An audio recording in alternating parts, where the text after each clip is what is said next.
Maraming netizens ang kinilig sa recent Instagram post ng dating sexy star na si AJ Raval, kung saan makikitang ipinagluto niya ng steak ang kaniyang boyfriend na si Aljur Abrenica at simple nilang ipinagdiwang ang Pasko ng magkasama.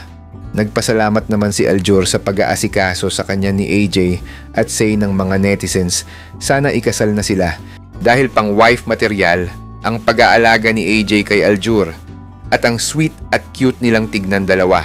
Ayoko na! Kita mo na ka! Yan! Huwag mo hawakan! Ayan! May car? Wala! Yan!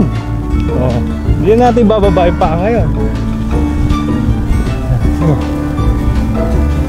Yung paa mo, ready mo. Oo.